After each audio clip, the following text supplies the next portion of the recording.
my first video in the new house. If this is your first time watching one of my videos, that might mean nothing to you. I think it looks pretty good. I kind of just slapped stuff up to have stuff there so I could start making YouTube videos again since I have a mortgage to pay now and I couldn't wait any longer, and oh my god. So, I wondered what should be the first video I officially make in the new house? And the answer was very obvious. Of course, a video about the Switch, but not only the Switch, it's a video that a lot of people have been asking me to do recently. Another episode in my eShop videos, meaning I had to go and buy and play another 10 eShop, more than that, because a lot of duds don't make it through. I had to sift through the crap on the eShop that none of you want to do. None of you want this responsibility. That's why you're begging me to do it. You don't want to go and buy. So needless to say, all 10 of these are absolute bangers. It's a very nice mix of games too. I feel very confident that no matter whatever video game or weirdo freak you might be, there will be something on this list for you to enjoy. And if there's not, you're just being picky. You probably only play like Call of Duty and Maddens, and if that's the case, hey, I appreciate you watching me, but why are you here? With all that said, subscribe before you leave now that I upset you, and like the video, and we'll get started. I'm very excited to do this in the new house. Thanks for watching. Let's go. Okay, but first, you know how me buying all of these games to review is pretty expensive? Yes. No, not you. Of course you know. Oh, you're trying to segue into a sponsor skit, aren't you? Yes.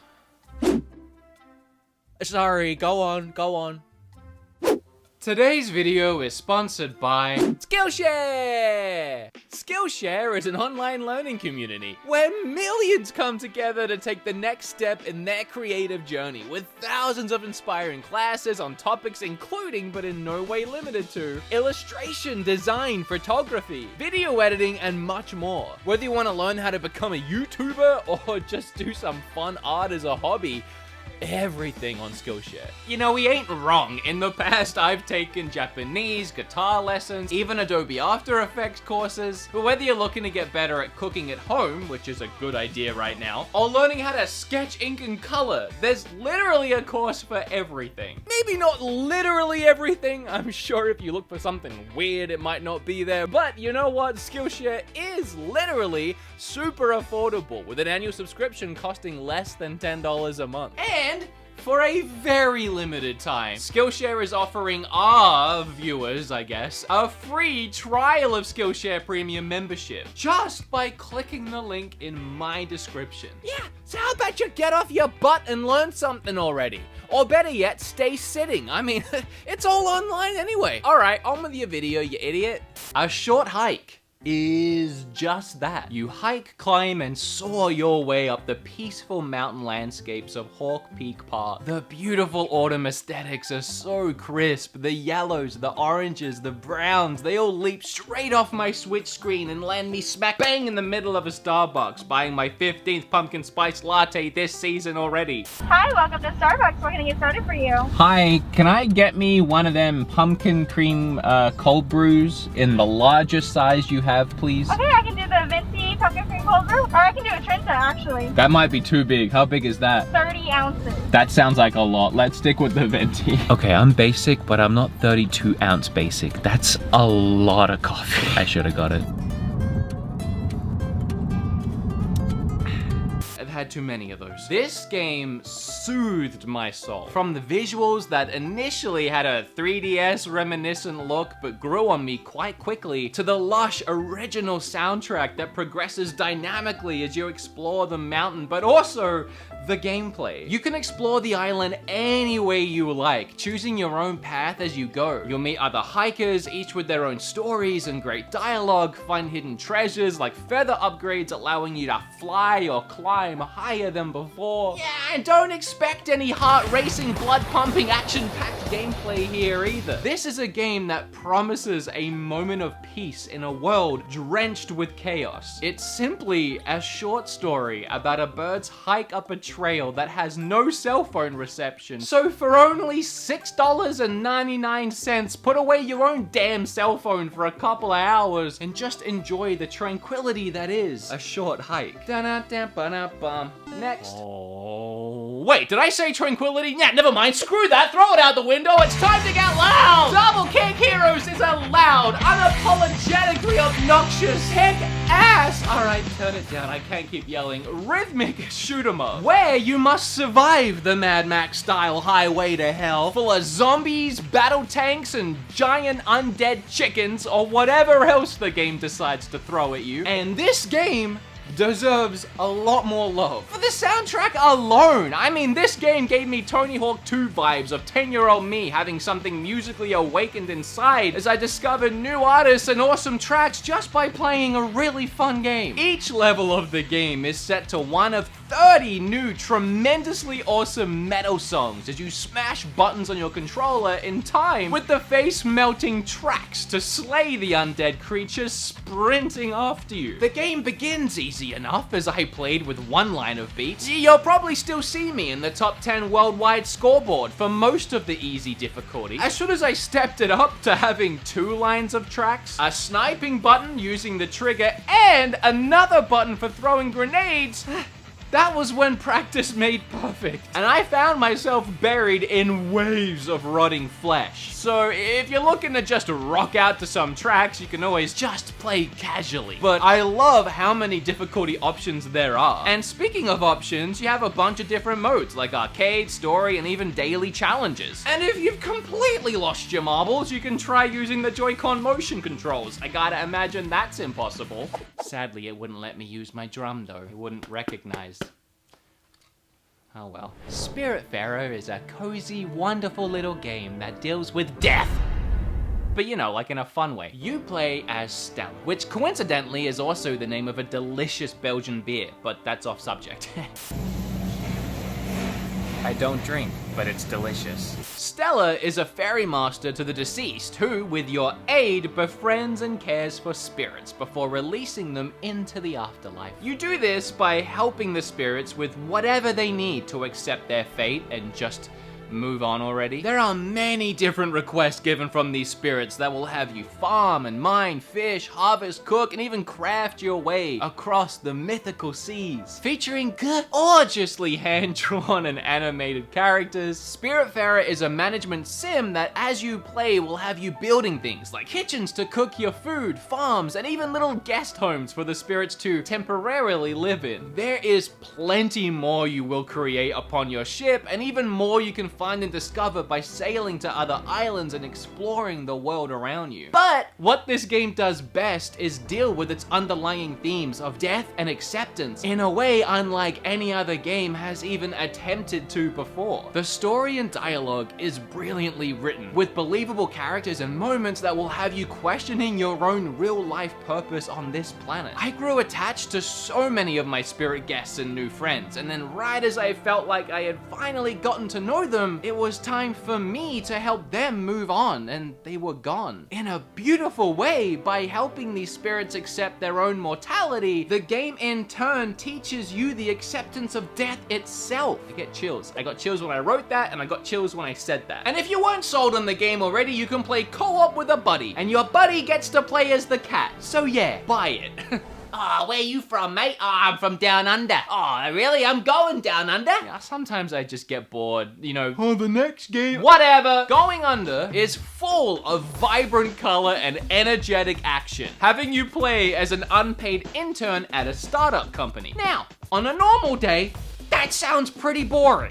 Who wants to play that game, right? Until you find out that your job is going into the dungeons underneath the building, which are filled with other failed startups from previous years, and all the employees were left down there to collectively lose their minds and go barbaric. I feel like that breaks some HR rules, but who am I to judge? They made a fun game out of it. As you progress through the defunct businesses, you'll find failed dating sites, gig workers, or cryptocurrencies. And of course, horrible bosses. Literally, at the end of each world, you find a horrible boss. And you know, it's a workplace game, so bosses, never mind. You slide down into the bottom floor and find an office-themed dungeon waiting for you. Which to me, working in a cubicle always felt like a dungeon sentence. So, not too far from the truth here. You know, until the previous workers try to cave your head in with office supplies. I mean, that's a little different to my experience working in Optus Mobile. This is where your roguelite adventure begins, and the best part is almost everything you find in these rooms can be used as a weapon, from laptops to brooms and even body pillows. You can find actual weapons too, but I'd rather smack someone over their head with a keyboard,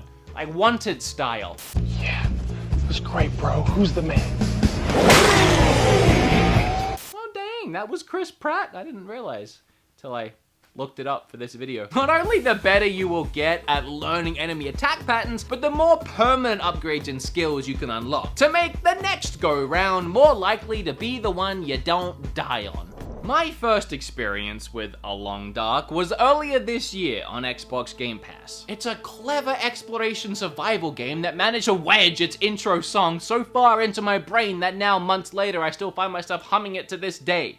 It's a very catchy song. Many survival games I've played in the past kinda just take you and dunk you in the middle of nowhere, and then go, yep, that's it. Try not to die. Good luck. With little to no story going along with it. But The Long Dark features a full episodic tale and freaking weirdo characters for you to meet. You agree to fly someone somewhere, I'm not ruining the story, and then you immediately crash, okay, I'll ruin some of it, in the middle of butthead Canadian who knows where nowhere. You wake up in the freezing cold and find out that your friend's missing. You end up finding a somewhat abandoned and completely forgotten about town out here, and you face many challenges you can decide on yourself, and those choices aren't always easy to make. Like trying to decide if you want burgers or wings for dinner. Sorry, when I was writing this script, it was almost 7 p.m. and I was really hungry. I don't know why I wrote all that into the script. Alright, when it comes to surviving, there is literally no tutorial. So you'll find yourself dying, often early on, as you try to figure it out. And while that might be a little frustrating video game-wise, in reality, that would be life, which is the effect the game developers were going for. You begin to learn how to build fires, collect and clean water, hunt and cook meat, and more. You need to keep an eye on your thirst, hunger, and body temperature. Oh, I'm thinking about it, I'm getting thirsty. There are many survival mechanics to discover, and even more you might miss if you don't think about trying them out in your playthrough. The Long Dark is brutal, unforgiving, challenging, and not for the faint of heart. This is a fully fleshed out survival game. It's fair in its mechanics, but if you don't learn to survive, you won't. Also, side note, I recommend playing this on Xbox Game Pass because it's free and it looks gorgeous. Kinda got squished down to the Switch version and doesn't look as good. Moving on. Ah, well, speaking of survival games, let's take a look at another. Windbound. This one is a lot easier to not die in than the last one. That said, I still died. Oh no! Live in front of everyone on Twitch. By the way, if you don't know that I stream on Twitch, I do 3 times a week. We're having a blast over there. Please go follow me. I'd really appreciate it. And if you're thinking, oh, I didn't know you streamed on Twitch, that's great. I'll go follow you, Wood. It's just a shame that I missed that Windbound stream. I feel ya. That's why I also uploaded it on my gameplay channel. I hacked it up and I made an edited video out of it. You can watch it right now. Links below. Go subscribe to that channel too. Alright, let me get back to the game and stop shouting myself out everywhere. Follow me on Twitter, by the way. I'm so close to 100,000 followers, and I want that check mark. Okay, alright. I'm not gonna mention my second channel, Woodhawker, where I make full videos about my life. Why would I mention that? I was initially drawn to Windbound as the sailing visuals and the name gave me Wind Waker vibes. But in practice, there was nothing like my beloved Zelda title, and that's okay. In Windbound, you find yourself washed up on an uncharted island shore. As you gather some supplies from the surrounding islands, you fashion yourself a small boat and begin to adapt, explore, and navigate the perilous seas to stay alive. This is a crafting, hunting, survival adventure you go at alone. There are no other characters or NPCs around the world for you to meet. It's a journey of self-discovery, as well as unlocking the secrets of the islands around you and sailing. A lot of sailing. As you scavenge the land, you can craft new tools, weapons, and eventually even bags, which help expand your inventory space, which I can't recommend enough. The boat is a really cool mechanic in the game. You can modify it in so many different ways, adding extensions and room for all your gear. The story is told over several hours across chapters, but the game does feature permadeath. So if you cock it before the final chapter, you'll get sent hurtling all the way back to the start, losing everything other than what was in your hand at the time. Which, yeah, totally sucks. But you can build a fire on your boat and sail around cooking food and leather for crafting, and it's such a friggin' in-game life hack, I can't recommend it enough. How does it make sense to craft a small boat out of dead leaves and twigs and then, you know, set a fire on it? I don't know, but do it. Inmost is a dark tale told from the viewpoint of 3 playable main characters, each with their own unique gameplay styles and stories that intertwine throughout this hauntingly beautiful pixel art world. For me, what I immediately appreciated was the audio design. It's incredible. For example, in the very first area, when you open this grate to sneak through and it falls from the wall.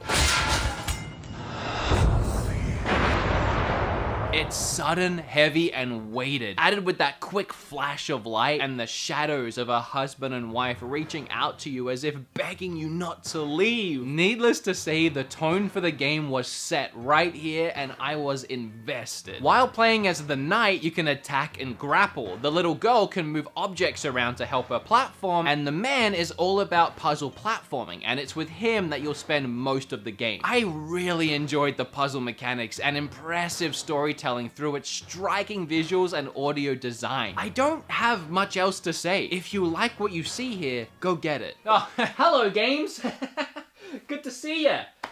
Sorry, that was a terrible joke. Let me tell you a short story about a little game developer who I feel very sorry for on a daily basis. Hello Games, founded in 2008, made a cutesy little biking game that did pretty well considering. So, for their next game, this 4-person team decided to take a stab at creating a game set in a procedurally generated universe. The idea was that it would have over 18 quintillion planets being generated for the player. This game was going to be called No Man's Sky. And once the media heard about the concept, they blew it out of proportion, as the media tends to do with most things, and set expectations way too high for the very small indie developer.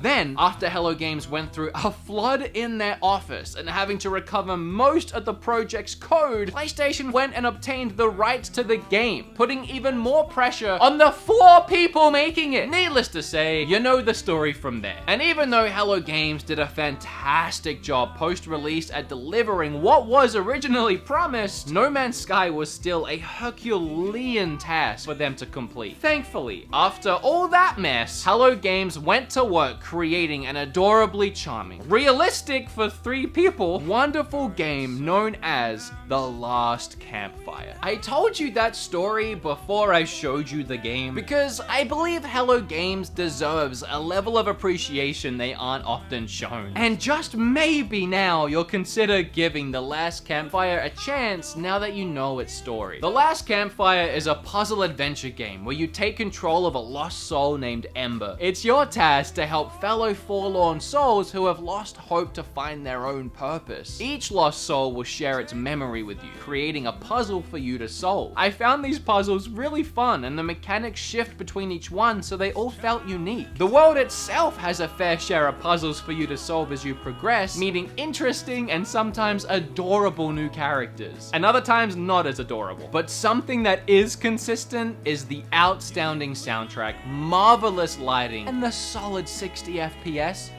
It's a very charming game, and I really recommend you check it out. Next game's pretty normal, nothing really out of the ordinary. It's just a little thing called Fight Crab, where you fight as crabs. It's a Fight Crab.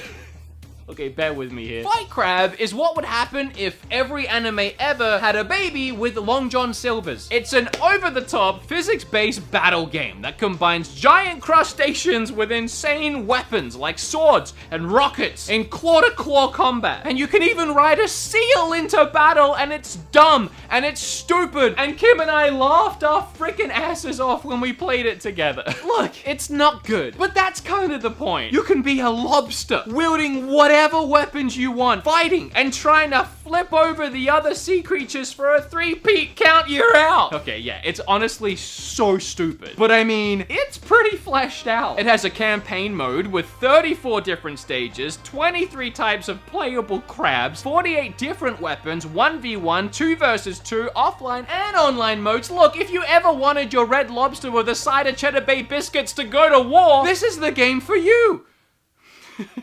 Kim and I loaded this game up as a joke one night when we were bored, and we ended up laughing ourselves stupid and playing it for far longer than I care to admit. It's impossible to control, stupidly competitive considering the context, but you can do a Kamehameha as a crab, so all in all, 20 bucks well spent. Really, this game should be free or like $5. I don't think to most people it's going to be worth 20 bucks, but I really like it.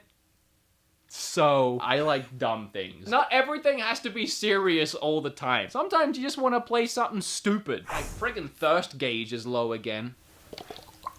I don't really even know what needs to be said about both Ori and the Blind Forest and Ori and the Will of Wisps. These games were created by the indie team Moon Studios and somehow ended up being two of the best games the Xbox had to offer. And that's in no way a slight to the Xbox and its lack of exclusives. No, it's just truly a testament to how good both of these games are. With my honest opinion being that these are the best Metroidvania games ever created. And now you can both play and cry along with these games on your Nintendo Switch. That story in Blind Forest still gets me every time. Right at the start and right at the end. Can't help it, but big man baby. Ori and the Will of the Wisps is every bit as good as the first. Nah, you know what? Screw that. It's better than. It's every bit better than the first. With the developers completely outdoing themselves with all new mechanics and abilities, even going as far as to somehow improve that visuals, the lighting, story, gameplay, and so much more that made the first game so wonderful. This time around, you have, no spoilers please, an adorable little owl friend who you lose immediately at the start of the game and you have to go find him. As you start the game, you quickly notice you can now physically attack using weapons, whereas before, you would have to rely solely on the environment and fancy footwork. Now you can smash, crash, and shoot your way through the enemies. I wasn't sure how I felt about that at first, but the more I dived into the combat, the more it grew on me and I ended up falling in love with it. There's so many skills and abilities you can find and unlock, and it's up to you to find the right balance for your playstyle, as some have both positive and negative effects. It has to be true that the developers took note of how players interacted with their original game and listened to any and all of the feedback that might help them improve upon what they created, and they tweaked it and they made something that's just perfect. It's completely awe-inspiring, and the more I explore and progress through the tunnels, underwater depths, and open areas, the more I can't wait to discover what truly terrifying battle comes next. Is there anything this game can do wrong? Apparently not. Oh boy, we did it! Not only another 10 eShop games knocked out of the park, all of which fantastic, debatable on Fight Crab, I'll admit. Maybe 9 fantastic ones and then 1 for fun, but another 10 knocked out the park, and the first video in the new house. Things are happening around here, I tell you, some cool stuff. Alright, I love you guys. Thank you so much for watching my videos. Remember to like the video if you liked it, and leave down below what eShop games I need to talk about still. But remember, there's like 25 of these videos, so do me a favor and watch all 25 and take note before you go down there and tell me I missed Hollow Knight. Didn't miss it! Oh, you know what I haven't done in forever? Bring up that little sub button. Man, I haven't done this since I had a haircut for sure. It's gonna be less of a whip. Bring it up, and hair flip on that subscribe button, and I'll see you next time.